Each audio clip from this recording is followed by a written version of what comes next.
Hello students, welcome to online classes of Computers Academy. Myself Gopta Soni, faculty of science. आज हमारा जो topic है 9th class में वो है एटम एंड मॉलिक्यूल्स। ये है हमारा चैप्टर नंबर 3। तो मैंने आपको पहले भी वीडियो में बता दिया था कि हमारा जो अभी हम जो चैप्टर स्टडी कर रहे हैं केमिस्ट्री में वो हमारे मतलब साइंस में वो हमारे केमिस्ट्री के चैप्टर्स हैं। तो केमिस्ट्री के चैप्टर्स में हमारा जो 4th चैप्टर है वो कंप्लीट हो चुका है। हम थोड़ा मतलब बैक से हम क्या कर रहे हैं, स्टडी कर रहे हैं। तो चैप्टर नंबर 4 के बाद में हमने चैप्टर नंबर 3 स्टार्ट किया है। चैप्टर नंबर 4 हमारा कंप्लीट हो चुका है। चैप्टर नंबर 3 था हमारा एटम एंड मॉलिक्यूल्स। तो जो हमारा प्रीवियस वीडियो था उसमें हमने स्टडी किया था अबाउट दी फर्स्ट मॉडल, जिसको हम कह सकते हैं डॉल्टन मॉडल। डॉल्टन मॉडल था जिसने सबसे पहले एटम के बारे में बताया, एटम के बारे में अपने पोस्टुलेट्स दिए। डॉल्टन के बाद में हम स्टडी कर रहे हैं अबाउट दी एटम। एटम है क्या, तो उसमें हमने स्टडी किया था कि डेफिनेशन ऑफ एटम, एटम है क्या। तो हमने स्टडी किया था कि the indivisible particle of matter is called atom. किसी भी मैटर का जो इनडिवाइजिबल पार्टिकल है उसे आप क्या कहते हैं, एटम कहते हैं। तो आज हम जो पॉइंट स्टडी करने जा रहे हैं उसमें ये हमारे पॉइंट्स रहेंगे। फर्स्ट पॉइंट हम स्टडी कर रहे हैं IUPAC से सिंबल्स ऑफ एलिमेंट्स। देखिए हमने ये स्टडी करते हैं कि जैसे कि हाइड्रोजन का सिंबल H होता है, सोडियम का सिंबल Na होता है। ये ऐसा क्यों होता है? ये सारे जो सिंबल्स हैं वो दिए थे किसने? IUPAC ने। किसने दिए? IUPAC ने। यानी कि IUPAC सिस्टम से पहले जैसे डॉल्टन था उसने भी कुछ ऐसे सिंबल दिए जो कि किसके बेस पे थे, यानी कि कोई भी एलिमेंट है उसको जहां से भी डिस्कवर किया गया उसी के बेस पे उसका नेम, उसके सिंबल राइट कर दिए। जैसे डॉल्टन ने दिए थे इस बेस पे सिंबल। डॉल्टन ने क्या कहा कि कोई भी एलिमेंट है उसको जो मतलब जहां से भी वो मिला, जिस जगह से मिला उसके अकॉर्डिंग उसके क्या दे दिए, सिंबल। उसके बाद में जैसे मान लो कई एलिमेंट ऐसे थे जिनके सिंबल डॉल्टन ने उनके कलर के बेस पे दिए। जैसे गोल्ड, तो गोल्ड का जो कलर है मतलब जो गोल्ड का जो कलर होता है उसके बेस पे डॉल्टन ने उसका सिंबल दे दिया। अब आया IUPAC सिस्टम। IUPAC ने क्या किया, डॉल्टन ने जितने भी सिंबल दिए उन सभी को उन्होंने क्या कर दिया, मतलब कि रिफ्यूज कर दिया, उनको उन्होंने सभी को अमान्य कर दिया। IUPAC ने क्या किया, अपने कुछ रूल्स दिए एटम किसी भी एलिमेंट के सिंबल राइट करने के लिए। तो IUPAC ने जो रूल्स दिए थे वो रूल्स कौन कौन से थे उनको हम थोड़ा आज स्टडी कर रहे हैं। कौन सा? IUPAC symbol of elements. तो IUPAC में ये हमारा फर्स्ट पॉइंट है, उसको हम स्टडी कर रहे हैं। IUPAC ने क्या बताया? IUPAC ने ये बताया कि जब आप किसी भी एलिमेंट का सिंबल राइट करते हैं तो फर्स्ट जो अल्फाबेट है वो आपका कैपिटल होना चाहिए और सेकंड अल्फाबेट क्या होना चाहिए, स्मॉल। ये किसने बताया? IUPAC ने बताया। तो first rule for the symbol of element, rule first क्या था उन्होंने बताया, फर्स्ट अल्फाबेट कैसा होना चाहिए, कैपिटल। कैसा होना चाहिए, कैपिटल। और जो सेकंड अल्फाबेट है, सेकंड अल्फाबेट वो क्या होना चाहिए, अल्फाबेट वो होना चाहिए स्मॉल। क्या होना चाहिए, स्मॉल। किसने बताया? IUPAC ने बताया। और आज हम इस रूल्स को फॉलो भी करते हैं। हमारा जो जैसे मान लीजिए ब्रोमीन का सिंबल होता है, इसका सिंबल ब्रोमीन का, तो ब्रोमीन का सिंबल ब्रोमीन के सिंबल में हम क्या राइट करते हैं, B और R। तो देखो ब्रोमीन के सिंबल में 2 अल्फाबेट है। फर्स्ट अल्फाबेट क्या है, कैपिटल, और सेकंड अल्फाबेट क्या है, स्मॉल।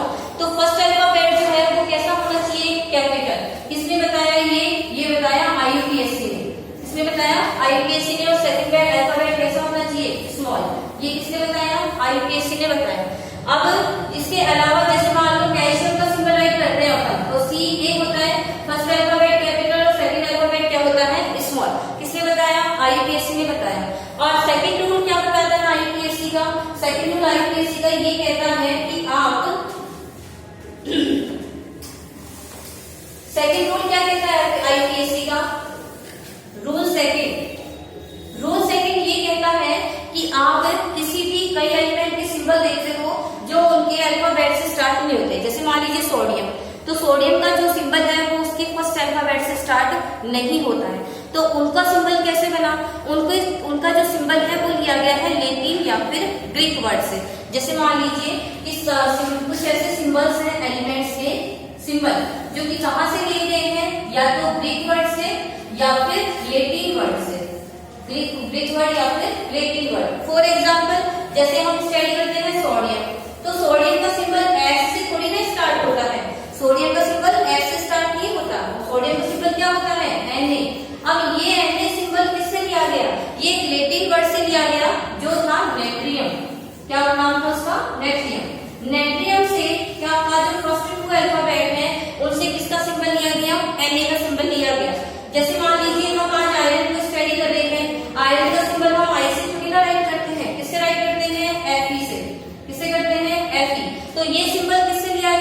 ये सिंबल लिया गया फेरम से।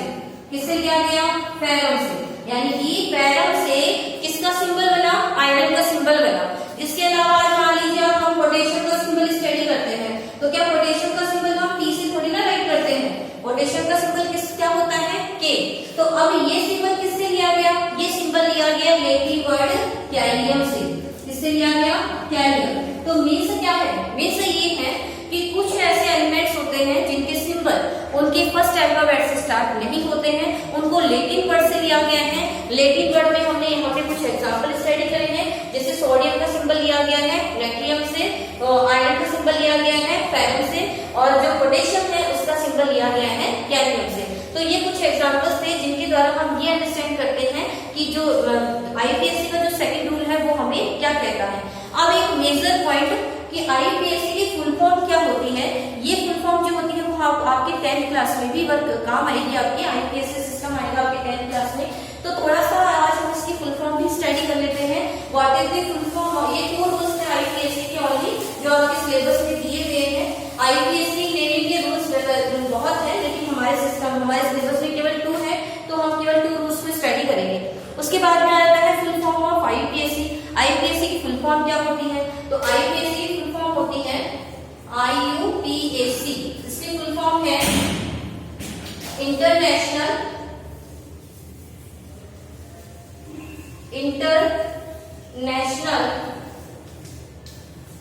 Union of pure applied chemistry. Pure applied chemistry ये किसका है?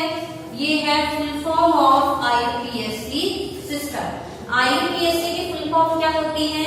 International, I means international, you means union, of P means होता है प्योर, ए मीन्स है अप्लाइड, सी मीन्स है केमिस्ट्री।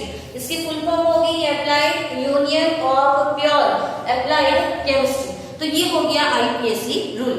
सेकंड पॉइंट हम स्टडी कर रहे हैं एग्जिस्टेंस ऑफ एटम। एटम जो होता है वो कैसे एग्जिस्ट करता है, कि एटम जो होता है क्या वो हमें नेचर में एटम की फॉर्म में मिलता भी है या किसी कंबाइंड फॉर्म में मिलता है। तो आपसे अगर कोई पूछे कि एटम का एग्जिस्टेंस कैसे है, क्या एटम फ्री फॉर्म में एग्जिस्ट करता है, तो हम बताएंगे no, atom does not exist in a free form. या आप ये कह सकते हैं atom does not exist independently, क्योंकि एटम जो होता है वो हमेशा मॉलिक्यूल्स की फॉर्म में प्रेजेंट होता है। तो एग्जिस्टेंस ऑफ एटम में हम क्या बताएंगे? एग्जिस्टेंस ऑफ एटम में हम ये बताएंगे एटम डज नॉट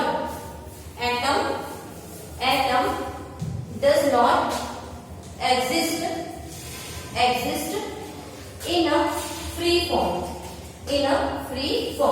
एटम जो है वो फ्री फॉर्म में एग्जिस्ट नहीं करता, या एटम जो है वो इंडिपेंडेंटली एग्जिस्ट नहीं करता। तो ये था हमारा सेकंड पॉइंट। इस पॉइंट पे हम यही स्टडी करेंगे कि एग्जिस्टेंस ऑफ एटम कैसा है। तो एग्जिस्टेंस ऑफ एटम जो है वो with molecule, with compound, with elements, लेकिन फ्री फॉर्म में एग्जिस्ट नहीं करता। नेक्स्ट पॉइंट आता है व्हाट इज मॉलिक्यूल। अब मॉलिक्यूल क्या होता है? मॉलिक्यूल्स का मीन्स ये होता है कि एटम्स जो है वो आपस में कंबाइन हो जाए और किसका फॉर्मेशन कर दे? मॉलिक्यूल्स का। तो आप ये कह सकते हो कि ग्रुप ऑफ एटम, या आप ये मान के चलो व्हेन 2 मॉलिक्यूल्स या फिर more than 2 molecules combine with each other than when 2 atoms, या आप ये कह सकते हो व्हेन 2 एटम्स या more than 2 atoms combine with each other than molecule is form. अब ये होता है कि जरूरी नहीं है कि मॉलिक्यूल के अंदर दोनों एटम्स सेम रहें।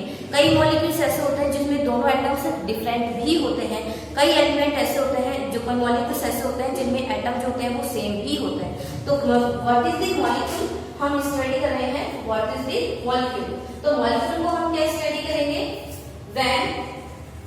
when 2 atoms or more than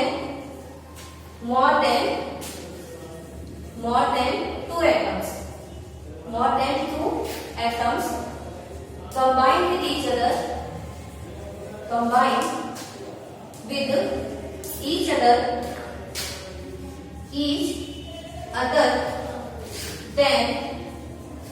then molecule is formed। then molecule is formed. क्या डेफिनेशन होगी इसकी? When two atoms or more than two atoms combine with each other, then molecule is formed. किसका formation होगा? Molecules का. अब इसका example देख लेते हैं. जैसे फॉर एग्जांपल मैंने कहा हाइड्रोजन. क्या है? हाइड्रोजन. हाइड्रोजन में कितने हाइड्रोजन की मॉलिक्यूल्स हो गए? 2. क्लियर बात है बच्चों को? मैंने कहा क्लोरीन में कितने क्लोरीन एटम हो गए? 2. इसके अलावा जैसे मैंने कह दिया ब्रोमीन Br2, तो इसमें कितने एटम हो गए? B और Br. तो कहने का मीन्स क्या है कि ये जो एटम्स है वो आपस में कंबाइन होकर के क्या करते हैं? मॉलिक्यूल का फॉर्मेशन करते हैं. जैसे मैंने कह दिया HCl. तो HCl में एटम्स कितने हो गए? 2. यानी 2 डिफरेंट एटम है. एक हाइड्रोजन का एटम और एक क्लोरीन का एटम. जैसे मैंने कह दिया ऑक्सीजन वाटर मॉलिक्यूल, या वाटर मॉलिक्यूल के अंदर देखो अब यहाँ पे 2 एटम्स हैं, यानी कि एक हाइड्रोजन है और दूसरा क्या है? ऑक्सीजन. तो कहने का मीन्स क्या है कि मॉलिक्यूल्स जो होते हैं उनमें एटम सेम भी हो सकते हैं और डिफरेंट भी हो सकते हैं. सेम है जैसे मान लीजिए क्लोरीन है, हाइड्रोजन है, ब्रोमीन है, ऑक्सीजन है, O2 भी. तो ये सारे के सारे किसमें आते हैं? ये सारे आते हैं मॉलिक्यूल्स में. अब जो डिफरेंट एटम ऑफ मॉलिक्यूल्स है उसमें जैसे HCl आ गया, हाइड्रोजन वाटर मॉलिक्यूल आ गया, ये सभी होते हैं इसमें डिफरेंट एटम ऑफ मॉलिक्यूल्स में. तो ये हमारा नेक्स्ट थर्ड पॉइंट हो चुका है व्हाट इज मॉलिक्यूल्स. तो आप इसकी डेफिनेशन और विद एग्जांपल्स को एक्सप्लेन करेंगे. उसके बाद में आता है मॉलिक्यूल्स ऑफ एलिमेंट्स, जिसको आप कह सकते हैं atomicity. It is very important. Atomicity जो होती है वो हमारे लिए काफी इंपॉर्टेंट है क्योंकि इससे रिलेटेड हमारे एग्जाम में क्वेश्चन भी आते हैं. तो देखिए एटॉमिसिटी क्या होती है? एटॉमिसिटी क्या है? एटॉमिसिटी का मीन्स होता है कि जब कोई भी एलिमेंट्स या मान के चलिए कि एटम्स है वो आपस में कंबाइन होकर के एलिमेंट फॉर्मेशन करते हैं और एलिमेंट जो है वो आपस में कंबाइन होकर मॉलिक्यूल फॉर्मेशन कर रहे हैं. कहने का मीन्स ये है कि चाहे आप मॉलिक्यूल माने चाहे आप एलिमेंट माने, उसकी जो स्मॉलेस्ट जो उसका पार्टिकल होगा वो क्या होगा? एटम. तो एटम को हम मॉलिक्यूल में भी स्टडी कर रहे हैं, एटम को हम एलिमेंट में भी स्टडी कर रहे हैं. तो अब यहाँ पे हम स्टडी कर रहे हैं मॉलिक्यूल ऑफ एटम, जिसको आप कह सकते हो एटॉमिसिटी. नेक्स्ट पॉइंट क्या है अपना? एटॉमिसिटी. एटॉमिसिटी क्या होता है? एटॉमिसिटी का मतलब ये होता है कि कोई भी एलिमेंट है अगर वो आपस में कंबाइन हो रहा है तो वो कितने नंबर ऑफ एटम में कंबाइन हो रहा है, ये उसकी एटॉमिसिटी बताता है. कोई भी एटम एक दूसरे एटम के साथ में कंबाइन हो रहा है, कितने नंबर ऑफ एटम में कंबाइन हो रहा है, वो उसकी एटॉमिसिटी है. अब आप एटॉमिसिटी में एक बार ध्यान रखेंगे कि एटॉमिसिटी में कभी भी डिफरेंट एटम्स आपस में कंबाइन नहीं होते. एटॉमिसिटी हम सिमिलर एटम के लिए स्टडी करते हैं. कहने का मीन्स क्या है कि जैसे मान लीजिए ऑक्सीजन है, तो ऑक्सीजन के लिए हम अगर एटॉमिसिटी देखें तो ऑक्सीजन के जो अगर 2 मॉलिक्यूल्स कंबाइन हो जाए तो उसकी एटॉमिसिटी कितनी है? 2. ऑक्सीजन के 3 मॉलिक्यूल्स अगर कंबाइन हो जाए तो एटॉमिसिटी कितनी बन जाती है? 3. कहने का मीन्स क्या है? कहने का मतलब ये है कि एटॉमिसिटी जो होती है उसके अंदर एटम्स जो है वो आपस में कंबाइन होते हैं. तो जितने नंबर ऑफ एटम आपस में कंबाइन हो रहे हैं वही उसकी एटॉमिसिटी है. क्लियर हुआ से बच्चों? अब इसको हम एग्जांपल के द्वारा अंडरस्टैंड करते हैं कि एटॉमिसिटी को हम कैसे समझें. देखो एटॉमिसिटी जो होती है ना उसके बेस पे हम एलिमेंट्स को मोनो एटॉमिक भी कहते हैं. एटॉम क्या होता है? एक तो जैसे मान लीजिए मोनो एटॉमिक भी होता है, एक एटम होता है डाई एटॉमिक होता है. क्या होता है? Die atomic. एक एटम होता है try atomic.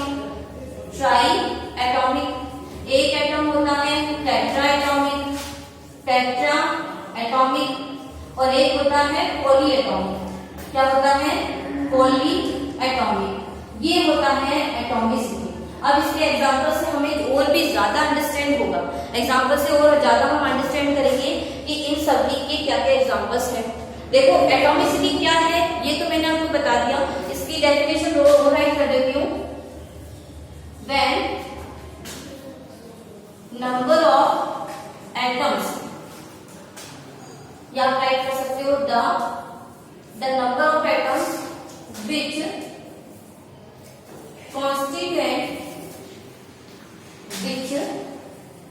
constituent in a molecule is called atomicity. कहने का मतलब क्या है? The number of atoms which constituent in a molecule, यानी किसी भी मॉलिक्यूल में जो नंबर ऑफ एटम है जो कि उसको मतलब उसको बना रहे हैं, उसका फॉर्मेशन कर रहे हैं, वही उसकी क्या कहलाएगी, एटॉमिसिटी। अब मोनो एटॉमिक का मतलब क्या है, मैंने कह दिया कि Br, तो Br वन ही है, वन ही एटम है ना, तो उसके लिए ये क्या हो जाएगा, उसको हम क्या कह देंगे, मोनो एटॉमिक। जैसे मैं कहूँ Br, तो Br क्या हो गया, मोनो एटॉमिक हो गया। मैं कह दूं H, क्या हो गया, मोनो एटॉमिक। अगर मैं कहूँ O, तो क्या हो गया, मोनो एटॉमिक। कहने का मतलब क्या है, अगर सिंगल एटम है तो उसके लिए मोनो, उसकी जो एटॉमिसिटी है वो कितनी हो गई, 1, इसकी 1 और इसकी भी क्या हो जाएगी, 1। तो किसके पास में नंबर ऑफ एटम कितना है, 1, इसके पास भी 1, इसके पास भी 1। अगर अब आ जाते हैं किसमें, डाई एटॉमिसिटी में। डाई एटॉमिसिटी का मतलब क्या होता है कि अगर एटम से 2 कंबाइन हो रहे हैं तो क्या कहलाएगा, डाई एटॉमिसिटी। कहने का मतलब मैं कह दूं O2, तो O2 के अंदर कितने ऑक्सीजन एटम है, 2, तो इसकी एटॉमिसिटी कितनी हो गई, 2। मैं कह दूं Cl2, तो इसमें कितने क्लोरीन है, 2, तो एटॉमिसिटी कितनी हो गई, 2। अब ध्यान से मान लीजिए ऑक्सीजन ट्राई एटॉमिक में मान लीजिए 3 ऑक्सीजन एटम आ गए। 3 ऑक्सीजन एटम को हम ओजोन कहते हैं। क्या कहते हैं, ओजोन। तो ओजोन में देखो ऑक्सीजन के नंबर ऑफ एटम कितने हैं, 3, तो ओजोन की एटॉमिसिटी कितनी हो गई, 3। क्लियर हो रहा है सभी बच्चों को। अब इसके अलावा जैसे मान लीजिए अपन स्टडी करें टेट्रा एटॉमिक। टेट्रा एटॉमिक में मैंने एग्जांपल ले लिया P4। फास्फोरस के कितने सिमिलर एटम्स आपस में कंबाइन हो सकते हैं, 4। तो फास्फोरस की एटॉमिसिटी P4 की एटॉमिसिटी कितनी हो गई, 4। यहाँ पे जो नंबर ऑफ एटम होता है वही एटॉमिसिटी को बताता है, तो इसकी एटॉमिसिटी कितनी हो गई, 4। अब जैसे मान लो पॉली एटॉमिक आ जाता है, तो पॉली एटॉमिक जो होता है ना, उसके एग्जांपल में हम लेंगे S8। क्या लेंगे, S8। S यानी सल्फर, उसकी एटॉमिसिटी कितनी है यहाँ पे, 8। कहने का मतलब क्या है कि जिनके पास में एटॉमिसिटी 4 मोर देन 4 हो जाती है उसको हम पॉली एटॉमिक कहते हैं। तो ये हो गया आपका पॉइंट कौन सा, एटॉमिसिटी। अपने जो बाकी पॉइंट्स है, रिमेनिंग पॉइंट्स, उसको हम स्टडी करेंगे in next video. So thank you for watching this video. Video की जो PDF फाइल है वो आपको डिस्क्रिप्शन में मिल जाएगी। So thank you.